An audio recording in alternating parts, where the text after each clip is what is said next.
인간의 흑역사. 흑역사. 이게 흑역사 그럼 보통 없었던 길로 하고 싶은 과거, 그렇죠. 부끄러운 그렇죠, 과거, 그렇죠. 수치스러운 과거 뭐 이런 지우고 걸 싶은. 그렇죠. 네. 이런 얘기들을 하는데 이호 교수님은 이 주제를 듣고 어떤 저는 가장 먼저 떠오른 게 마녀사냥이었어요. 마녀 사냥. 인간이 인간을 근 300년 동안 집요하게 여러 곳에서 끊임없이 이루어진 네. 학살이거든요.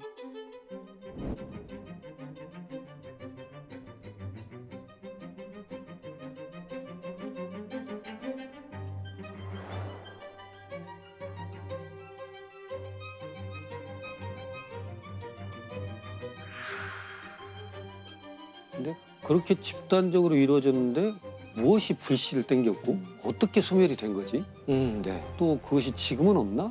이런 생각을 했죠. 마녀 사냥의 계기, 예. 시작.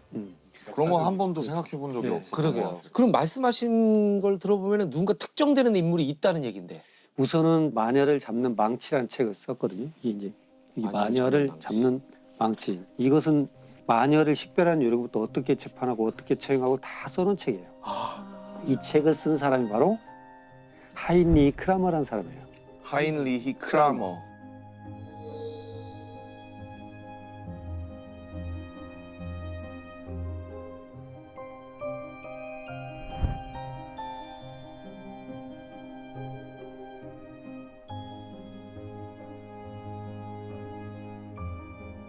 크라머는 어떤 놈입니까? 이 사람은 수도사거든요. 그리고 성직자예요. 예. 근데 이제 하인리 크라머는 1200년경에 교황이 발표한 이단 신문자, 이단 재판을 종교 재판을 했던 신문관으로 임명돼서 각 지역을 돌아다니면서 이단 심판을 했던 분이에요. 근데 이분이 이제 문제는 워낙 처음 학생 때도 교우 관계가 그렇게 썩 매끄럽지는 않았대요. 다툼이 심하고 집요했고 그래서 친구를 그 학칙의 위반이라고 고발하기도 하고 권력 지향적이고 어떤 그 삐뚤어진 성향이 이단 심판자로 임명이 됐던 것 같아요. 나한테 마음에 안 드는 사람은 다 네네. 제거하고 싶어. 나 외에는 옳지 않아요. 어우. 그런데 이크라마라는 사람이 한 도시를 가게 돼요. 네. 인스부르크라는 도시인데 거기에서 한 여성을 이제 마녀로 지목을 해요. 저 이단이다. 왜 마녀를 꺼내든 거죠? 그러니까 이단이라는 게 있었다가 갑자기 마녀로 넘어간 그건 거잖아요. 뭐냐면 이게 이단이라는 뜻은 하느님을 믿는다면 하느님의 반대 세력이 있어야 돼요. 이게 악마죠. 예. 그러니까 이 악마의 그룹 속에 마녀도 있다. 그리고 페미닌, 네. 피메일 그러잖아요. 여성 페미나, 네. 페미니즘 그러죠. FE는 신앙이란 뜻이고 마이너스는 적다는 거죠. 페미나는 적다? 신앙이 적다는 뜻이에요. 아. 그래서 여성들은 원래 신앙심이 적고 악마 유혹에 빠지기 쉽고 그래서 이들을 마녀라고 한다. 그래서 이 마녀를 척결해야 되는 것이 악마의 싸움에서 중요하다.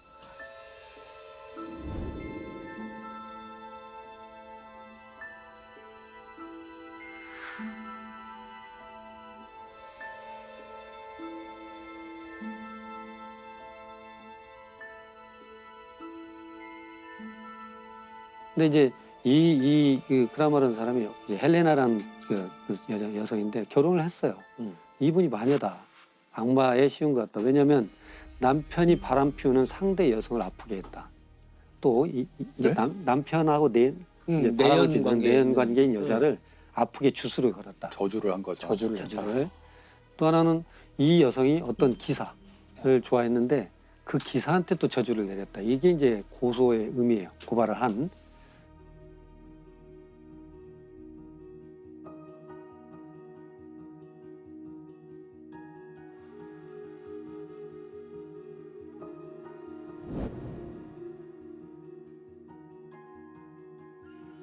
또 이 사람이 한 30명 정도 다시 같이 고발했거든요. 이게 그 인스부르크 주교랑 종교재판관들이 심판을 하다 보니까 도저히 이 수도사가 얘기하는 걸 믿을 수가 없어요. 그러니까 그 주교가 너 이 도시를 떠나라. 이상한 바보 같은 짓 하지 말고 네. 추방을 해버려요. 그럼 크라머가 화가 나죠. 그리고 크라머가 자기가 잘못했다는 걸 인정하기 싫고 이 사람 용서는 안 되겠고 그래서 마녀를 식별하는 방법 재판에 이 책을 써가지고 마녀를 잡는 망치라는 이름으로 책을 낸 거예요.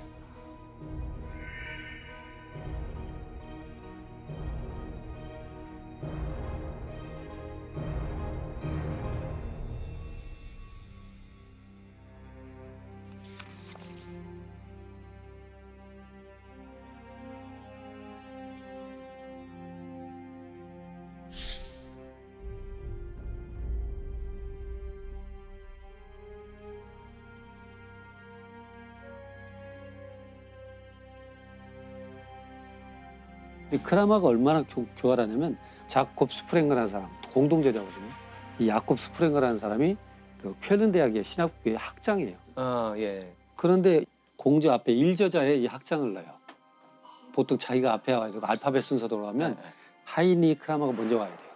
제이콥 스프랭거보다. 근데 이 사람 앞에 세워요. 학장을. 그 사람이 더 권위가 있고 그렇죠. 유명하니까. 그렇게 하고 자기 뒤로 약간 빠지고. 그리고 또 하나는 그 도시에서 쫓겨나면서 굉장히 화가 나고 창피하기도 했겠죠. 네. 그래서 여기에 권위를 싣고 싶었던 거예요. 그래서 교황 칙서를 갖다 붙이고 그래서 이게 권위가 딱 생겨버렸죠. 그렇죠. 이것을 이제 배포하기 시작한 거예요. 아유. 근데 문제는 이게 1486년이거든요. 예. 이게 이제 기가 막힌 해예요. 인쇄술이 나옵니다. 구텐베르크에. 그렇죠. 벌써 시작했고.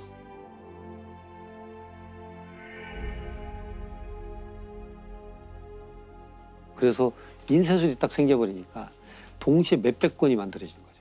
엄청난 한 29판 정도가 생겼고 이게 그래서 스테디셀러예요. 아.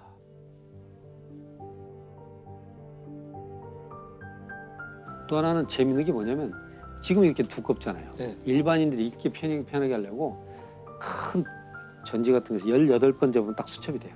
아. 들고 다니기 편하게.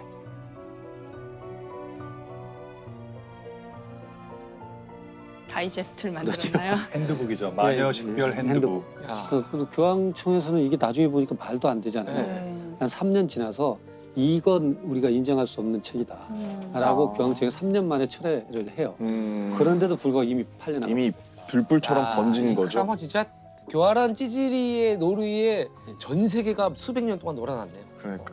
근데 이것은 마녀를 증명하는 책이 아니고 마녀를 판별하는 책이에요. 그 얘기는 뭐냐면 마녀가 아니라는 증거는 없어요. 아. 그러니까 여기에서 보면 우선은 신 박사님은 마녀예요. 제가요? 왜냐면 나이에 비해서 젊어 보여요. 좀 동안이 늙지 않았던 이 마녀의 힘을 판별법에 빌린 의하면 판별법에 그렇게 의하면. 마녀의 힘을 빌린 거. 아 여기 나와요 그게? 그렇지. 그다음에 너무 김상옥 동안이야. 교수님도 마녀예요. 왜? 왜냐면 지금 내 말을 들으면서 딴 생각을 하고 있어요. 저 마녀 그리고 동안이기도 해요. 동안이잖아요. 동안도 있고. 동안이잖아요. 이거 완전 이거 완전 뭐 빼가- 미륵의 관심법 아닌가요? 애들 박시 못하게. 뭐든지. 그러니까 혼잣말로 오늘 좀 뭐 어때? 너 누구랑 얘기했어? 마녀네. 야, 악마랑 너무 무섭다. 또 날씨가 흐리 콩불콩불 눈 올 것 같은데 너 마녀가 알려줬지. 교수인데 후디 입었어요. 후드. 저러고 빗자루를 탈 거야. 이렇게 해서 말도 안 되는 걸로 갖다 붙이면 네. 그냥 무조건 구치소에 들어가야 돼요. 그러니까 세속의 심판이 아니죠. 네. 세속의 심판은 증인이 있어야 되고 증거가 있어야 되고 절차가 있는데 이건 그렇지 않아요. 우선 가둬놓고 신문을 시작해요. 물어봐요. 언제부터 마녀가 됐죠? 자백을 유도하는 건가요? 아니 마녀라고 봐요. 그냥 기정사실화 해놓고 언제부터 마녀가 되고 마녀 집 연애에 가서 뭘 했지? 뭐 먹었지? 누구를 봤지? 이렇게 물어요. 좀 보면 우리가 희생양 그러잖아요. 근데 제가 그 표현을 교황 바오로 2세가 정식 사과를 하거든요. 우리 교회는 유대인에 대한 차별, 이단에 대한 심판, 뭐 이민족에 대한 탄압, 또 마녀 사냥이라는 이런 굉장히 수치스러운 죄악을 저질렀다. 죄악을. 그래서 이 마녀 사냥에 희생된 여인들은 악마의 종이 아니고 무고한 희생자였음을 깊이 반성한다. 이렇게 정식으로. 그럼 저는 그랬어요. 그럼 좋다. 그렇게 한 사람이 시작했던 전체 분위기에 누가 불씨를 당겼던 어떻게 사라진 거지 이게 과연? 그걸 모르겠는 거예요. 근데 이건 어느 순간 조용히 사라졌어요. 이게 1200년경에 이단 심판부터 시작했다고 그랬잖아요. 네.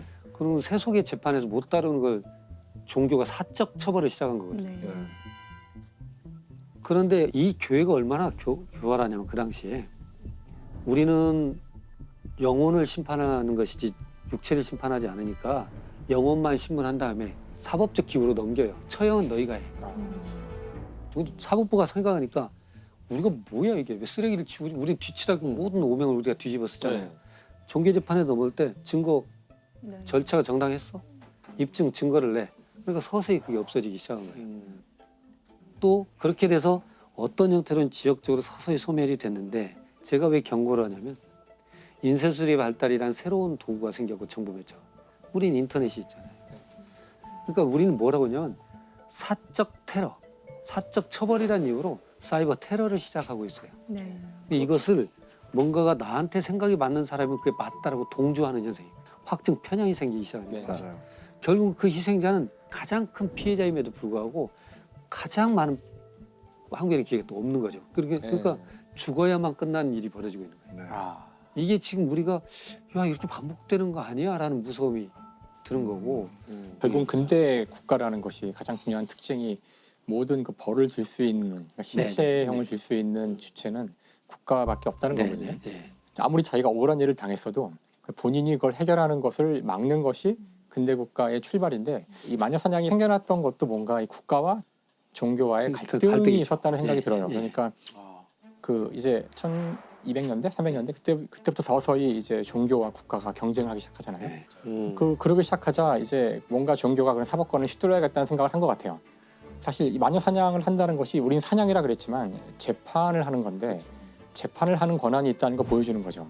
우리가 너희를 단죄할 수 있다는 것을 보여주는 것이 사람들에게 이 권위를 주는 것이고 결국은 그 국가의 힘이 강해지자 이제 모든 이 사법 권한을 다 가져간 거잖아요.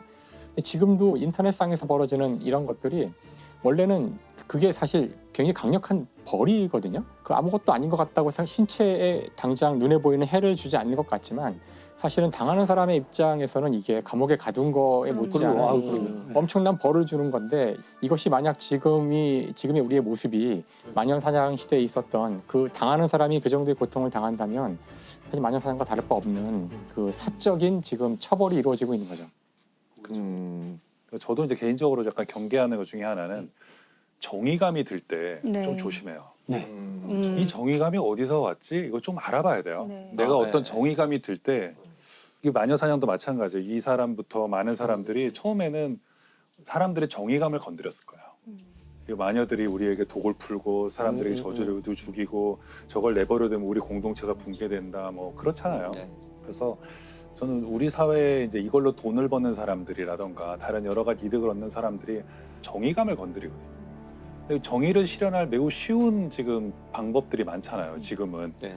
우리가 어디 모일 필요도 없이 뭐 좋아요만 눌러도 되고 좌표 찍으면 되죠. 그냥. 뭐 이렇게만 해도 되고 뭐 글 하나만 써도 되는 정말 간단했단 말이에요. 광장에 모일 필요도 없어요. 이제 네, 그 도시락 싸가지고 광장에 가서 화영을 지켜볼 필요도 없이 간단하게 정의감을 실현하고 잊어버릴 수 있잖아요. 사실 정의감이란 말이 이게 뭔가 옳다, 의롭다는 말인데 굉장히 위험한 말이거든요. 그러니까 옳은 게 있으면 옳지 않은 게 있다는 거라서 그걸 누가 규정하는지가 중요한 거지 정의감만 추구한다고 되는 게 아니어서 그 전두환 정권이 내건 정의사회. 모토가 정의사회 구현이었잖아요. 저희 기억나세요? 네. 매일같이 막 집이 사방에 붙어있는 현수막은 다 정의사회 구현이었지만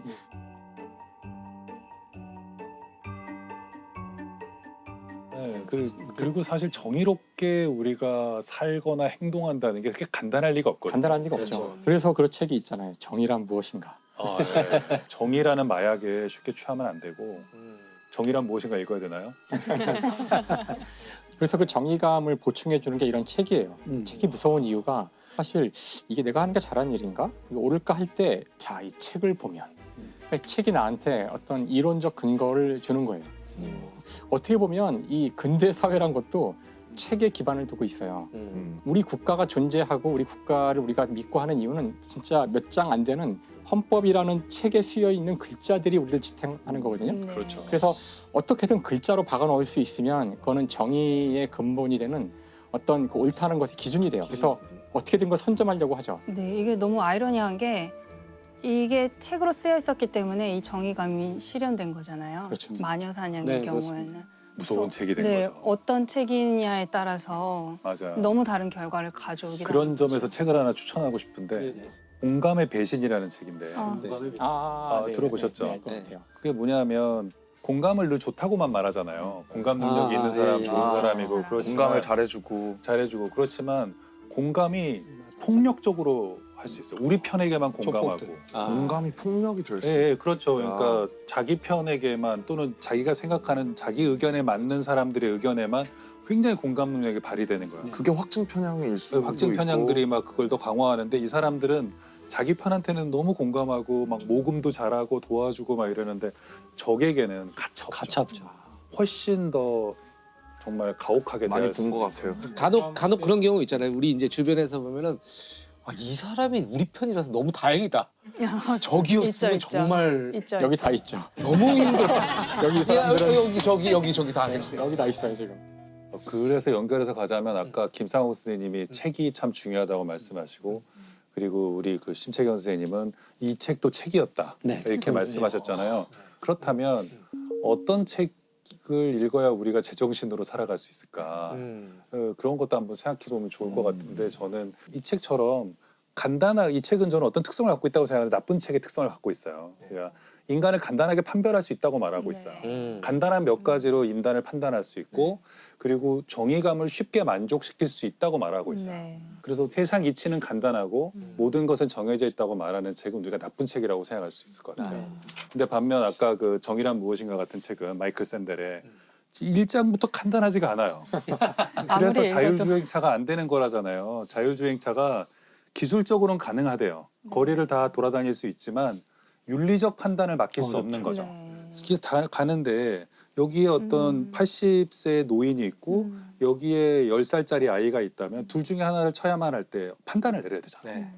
그럴 때 늙었다는 이유로 이 80세 노인을 치라고 우리가 그걸 프로그램에 입력할 수 있겠냐는 거예요. 다시 말해서 윤리, 정의 이런 문제에는 간단한 게 하나도 없어요. 없다. 사실은 진실을 알려면 성실해야 되는데 사실 언제나 진실은 그것이 자연과학일 때조차도 너무나 복잡해서 이해하기 힘들어요.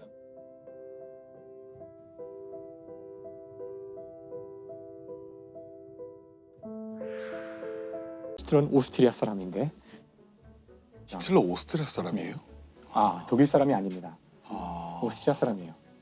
그러니까 아버지는 세관이었어요. 세관이었는데 아버지가 좀 문제가 있는 사람이었다고는 해요. 폭력을 막 저지르고 아이들한테 굉장히 가부장적이었고 히틀러의 어린 시절은 아버지하고 좋은 기억이 별로 없고 근데 어린 시절 히틀러는 공부도 못하고 약간 문제였고 학교에서는 본인은 그림을 너무 그리고 싶어 했다 그래요. 참 역사의 아이러니일 수 있지만 화가를 만드는 그 아카데미에서 2번이나 이제 거부하게 되는데 그 이후 스틸러의 삶은 그냥 무의도식하게 돼요. 허풍이나 치면서 나는 화가가 될 거야. 난 미래의 화가야 하면서 심지어는 중간에 이제 영장이 나오는데 군대 가라고 군대 가기 싫어가지고 도망 다녀요.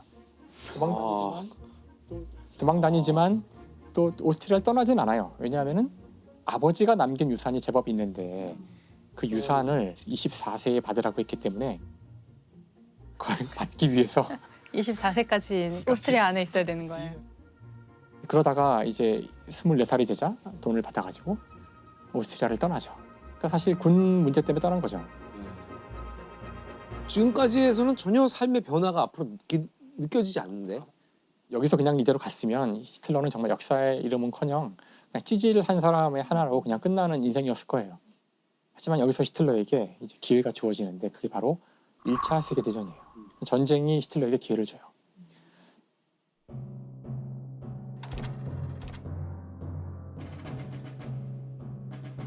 일차 세계대전이 터지자 이 전쟁은 독일 민족주의를 내건 전쟁이거든요. 독일 민족, 슬라브 민족, 민족과 민족이 충돌한 그런 전쟁이기 때문에 누구보다 히틀러는 이 전쟁을 정말 반겼고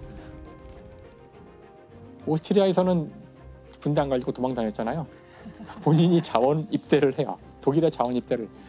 독일 사람도 아닌데 독일 군대에 정의감에 불타고 정의감에 이제. 불타서 자원 입대를 하게 돼요. 당시 히틀러는 연락병이었대요. 총알이 쏟아지는 그 와중에 전방과 후방을 직접 오가면서 그 전력 역할을 하는 건데 그 연락병 역할을 충실히 수행을 하여 1차 세계대전에서 히틀러는 철십자 훈장을 2급, 1급에서 각각 2번을 받아요.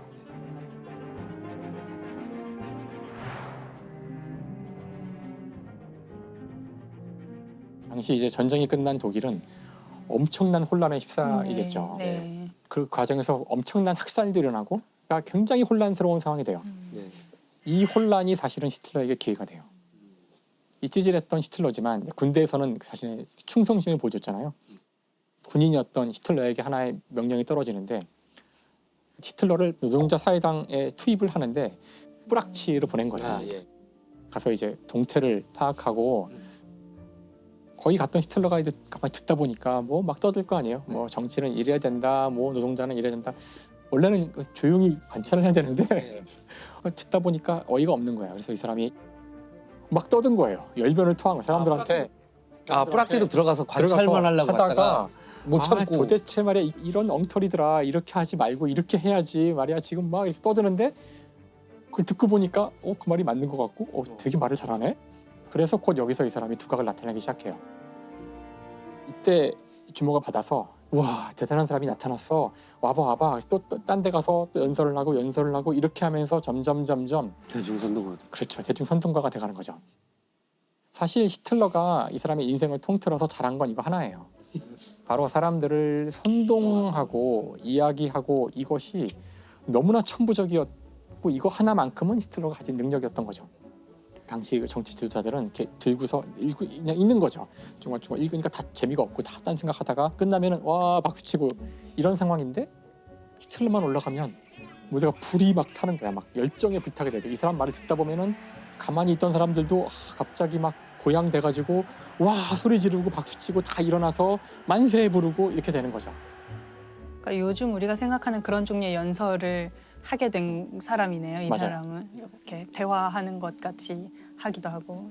처음에는 조용히 시작해요. 처음에는 일단 사람들이 웅성웅성하고 있을 때 가만히 있더라고요. 그래서 완전히 주목을 해서 왜 얘기 안 하지? 뭐 거의 이렇게 될 때까지 기다리다가 아주 조용히 시작을 해요. 차근차근하게 시작해요. 처음에는.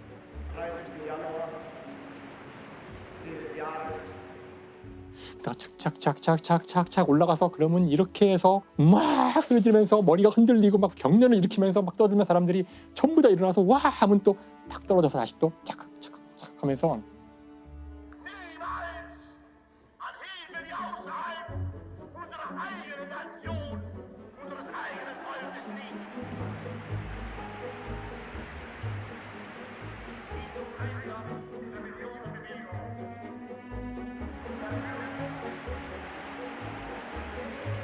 히틀러는 그때 한두 장 종이만 가져갔고 여기에다 이렇게 키워드만 몇 개만 가지고 쓰고 키워드에 줄쳐놓고 이것만 들고 2시간 정도 떠들 수 있었대요. 그냥. 일단 이 연설을 분석한 사람들 말로는 핵심은 단순할 것. 그렇지. 메시지는 아주 단순한 한 개, 두 개고 내용은 없어요. 사실은 내용이 없어요. 내용이 없으면 무엇으로 채워져 있는가? 바로 분노를 일으키는 거예요. 정확한 대상, 분노의 대상을 정해주는 거죠. 이게 말하자면 저번 시간에도 작가님께 말씀하셨던 혐오의 감정을 입혀주면 돼요. 이게 이 자리에 있어서는 안 되는 애들이 그 자리를 차지하고 있다 했지. 뭔가 불평감을 주고 그것에 대한 원인을 지적만 해주면 그 다음부터는 알아서 굴러가는 거죠. 바로 지금 우리 정권의 저 정치인들이 나라를 팔아먹어서 우리가 전쟁에 이기고 있었는데 지게 만들었고 유대인들이 뒤에서 다 농간을 쳐가지고 우리 국민과 군대를 분열시키고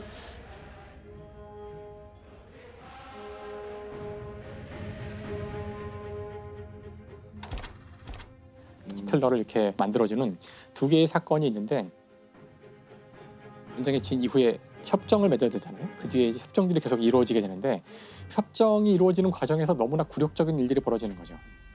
땅을 뺏기고 그다음뿐만 아니라 엄청난 배상금을 이제 물라고. 근데 그 배상금이 상상을 초월하는 액수였어요. 당시 지금 그렇지 않아도 독일은 붕괴된 상태라서 돈을 뭐 주기는커녕 지금 이 자체가 굴러가지 않는 상황인데 그러면은 너희 줄 때까지 우리가 너희 땅을 점령할 거야. 그리고 군대를 보내요. 너희 배상금 줄 때까지 우리 안 나가. 그러니까 이러니까 독일 국민이 정말 완전히 빡 치는 거죠. 야, 이걸 독일 군인이 그냥 막고 있냐? 싸워야지. 우리 정부는 뭐 하나? 막 이러는 거죠. 그때 이제 히틀러는 지금이 기회다. 지금이야말로 쿠데타를 일으킬 절호의 시점이다 해가지고 쿠데타를 일으켜요. 그런데 계속 나오겠지만 히틀러는 기본적으로 이렇게 이런 거에 능한 사람이 아니에요. 경제적, 정치적, 역사에 대한 뭐 이런 통찰력이 있는 사람이 전혀 아니에요. 연설은 잘하지만 개인적으로 만나면 쭈뼛거리고 사람들하고 소통도 어려워하는 그런 사람이에요. 이런 위치에 올라갈 거라고는 상당히 이해하기 힘든 그런 캐릭터죠. 시원치 않게 기획되고 그냥 제대로 잘 진행되지 않은 쿠데타는 진압당해요. 그래서 이제 감옥에 가게 되는데 이게 기회가 돼요. 사실은 사실 반역자잖아요. 그렇죠. 보통 그러면 뭐 엄청난 중벌을 받는데. 보통은 이걸로 끝나죠. 정치 인생이 끝나게 돼야 되는데 쿠데타에 실패하고 감옥에 들어가는데 재판이 진행되죠. 이 재판을 이용하죠. 거기서 또 언변이 그래, 이거 내가 다 주동한 거야. 내가 다 한 거고 나는 새로운 독일을 원했고 지금 봐봐. 이 말도 안 되는 정부가 나한테 권력을 주면 이렇게 안 할 거야. 이러자 오히려 사람들은 박수를 치고 아, 그 마음이 뭔지는 알겠어요. 우리가 봤을 때 막 나라가 지금 엉망이고 개판이 됐는데 쿠데타가 마음속으로는 또 성공했으면 좋겠다고 생각하는 사람도 있었을 것 같아요. 그런데 실패했는데 자기 일 인정했어. 인정하고 난 후회하지 않는다. 저게 적은 나의 동지죠. 결국 법원이 결국은 여기 극형 같은 걸 때려야 되는데 그렇죠. 5년형을 선고하게 되고 그다음에 감옥에 있을 때에도 엄청난 대접을 받아요. 전국에서 팬레터와 꽃다발이 수북히 쌓이고 간수들이 큰 방을 마련해서 소파에 누워 있었다 그러는데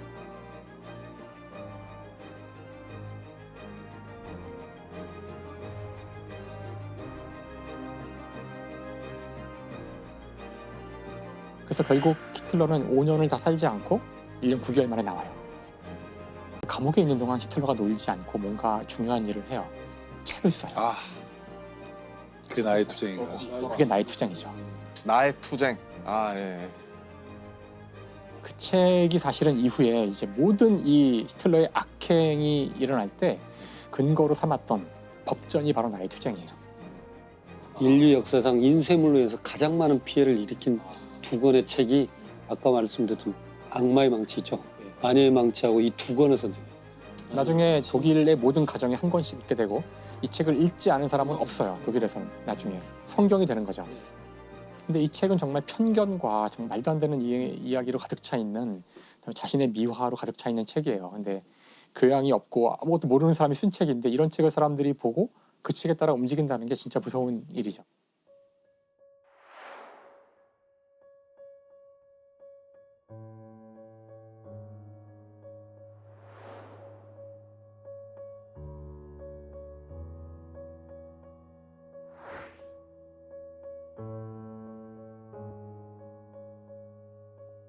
근데 어떻게 그럴 수 있었을까요? 책도 그렇게 잘 썼나요? 말을 네.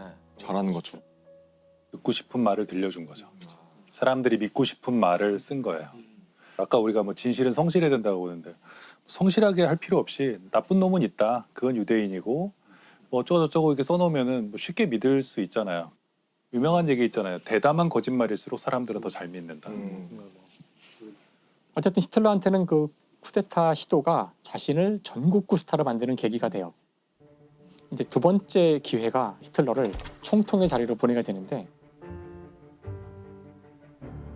1929년 10월 뉴욕의 증시가 하루아침에 곤두박질 치는 경제 대공황이 오는 거죠. 당시 독일도 여기에서 헤어날 수 없게 되는데 사실 이런 위기에 봉착하면은 할 일이 많거든요.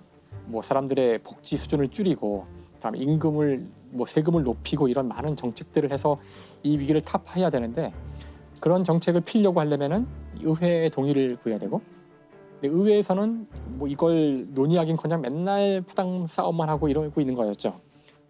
그래서 히틀러가 이제 이걸 놓쳤을 리가 없잖아요.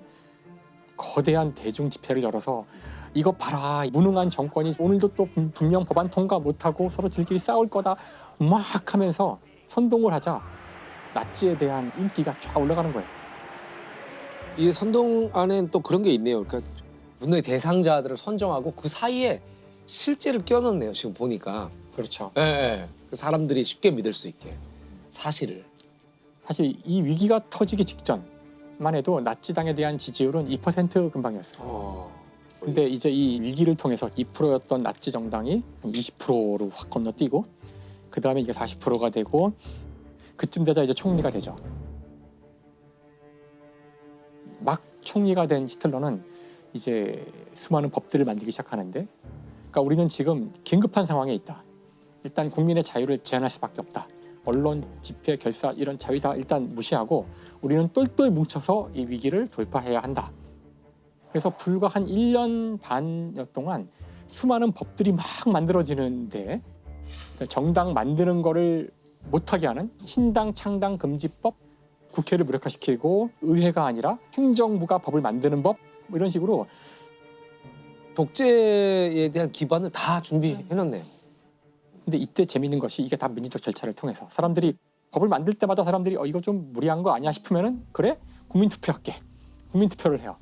그래서 국민투표를 할 때 또 엄청난 선동을 하고 또 사건이 벌어지고 그러면 엄청난 지지를 또 해주고 이게 반복되면서 평소에 저거 너무하는 거 아니야 했다가도 통과되고 하는 거죠. 그때마다 국민들이 지지해주는 거를 등에 업고 계속 지지율을 높여가요. 그래서 결국은 자신이 대통령직까지 다 겸직하면서 총통 자리에 오르게 되는데 그래서 총통이구나. 총리와 대통령을 합친 거군요. 그렇죠. 그래서 모든 걸 다 주관하는 총통이 되는 데까지 걸리는 시간은 불과 몇 년밖에 안 걸리는 거죠. 결국은 이 독일이 위기에 처하는 것이 히틀러에게 아주 행운으로 계속 작용을 하게 돼요. 어떻게 보면 남들의 혹은 자신 국가의 불행을 먹고 자라난 괴물이네요. 진짜. 그렇죠. 과거에는 그런 찌질한 사람이었는데 뭐만 하면 국민들이 막 이렇게 해주고 엄청 자기 자신이 고양됐을 것 같아요. 그 전쟁 중에 히틀러가 그 매일같이 뭐 이렇게 작전을 짜고 지시를 내려서 이렇게 했을 것 같지만 전혀 아니거든요. 아 그래요?